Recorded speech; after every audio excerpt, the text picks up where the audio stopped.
Reporter Bibb is back with us. He joins us by phone. And in our New York studio is David Folkenflik, media correspondent for NPR. It's great to have both of you on to talk about this.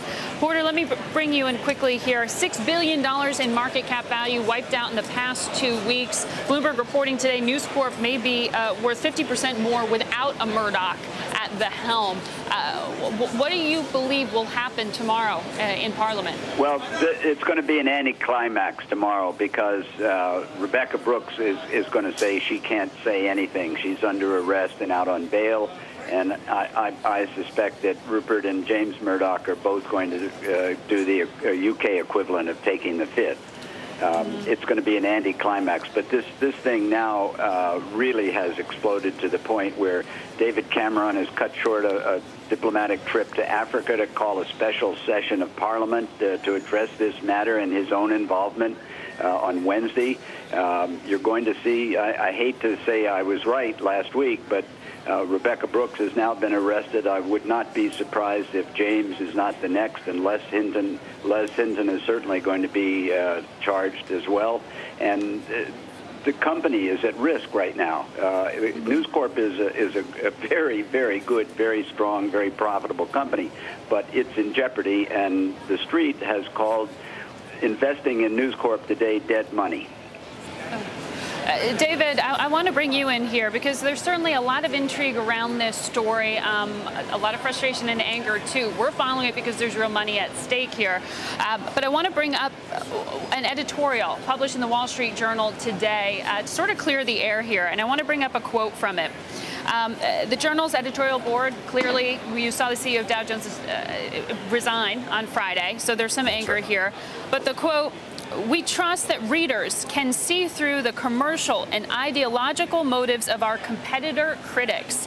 Quote, "The schadenfreude is so thick you can't cut it with a chainsaw."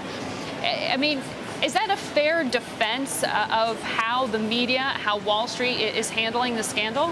At the moment, it's not only not a fair defense, it's not a plausible defense. What you're hearing there are echoes. I don't know that in any way it's been affected directly by the Murdochs, but echoes of the almost defiant interview that Rupert Murdoch himself gave last Thursday to the Wall Street Journal, in which he said he thought that we had handled this very well. He said perhaps there had been a couple of minor mistakes. He wanted to combat lies that have been made in charges against them, and lies by members of Parliament to rebut Gordon Brown, who made some fairly strong accusations, some of which have been pushed back against.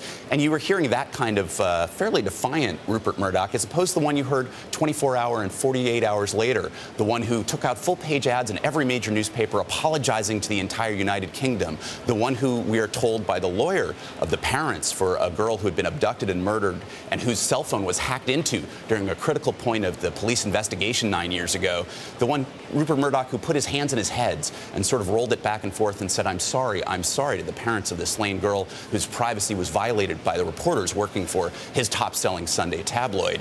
And that's the dichotomy. That Wall Street Journal, to me, reflected that kind of defiance. And while there may be those in the media establishment and the political establishment, particularly on the left in this country, who may feel they've been treated poorly by some of the Murdoch properties, that's not what's going on here. This is a thing that is knocking out some of the pillars of the political, law enforcement, and media establishment in the UK. It has significant repercussions here in the U.S. The Murdochs are at the heart of it. So Schadenfreude may be one note in a much larger symphony. It's a global conglomerate, but it is at heart an American company. Do you think that some of the U.S. entities are at risk here? Not just of a contagion, so to speak, but perhaps would Murdoch have to exit the newspaper business? It is only, 20% of revenue? Newspapering is how Rupert Murdoch got his start in Adelaide, in Australia, then in London through News of the World, and perhaps financially more importantly, the Sun daily tabloid there. And it's how he was able to acquire the prestige titles, the Times of London, the Sunday Times, and here in 2007, the Wall Street Journal, one of the crowns of global journalism.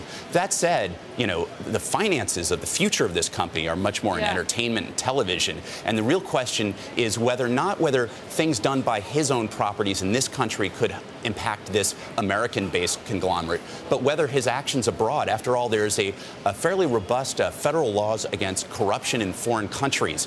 And what seems to be aggregating and increasingly substantive allegations of payoffs to police officers being rampant from the News of the World, and also very cozy and financial arrangements with senior police officials now, seeming to imperil the top of the structure of Scotland Yard as well. We've seen two major resignations in the last 36 hours. So that could affect his ability to have titles to some of these major broadcasting licenses here in the U.S. that are financially very successful for him. Porter, I mean, is News Corp going to be able to expand into the education business as they planned? I mean, does Chase Carey become CEO in the next few weeks? What are you counting on? Well, I first of all, let me say that David has hit it 100% right on all the marks. And what is really outrageous about the Wall Street Journal's editorial stance is that they write off any threat of the Foreign Corrupt Practices Act as saying, well, but you know, the phone hacking and that kind of paying for journalism in the UK is the UK. It's not here.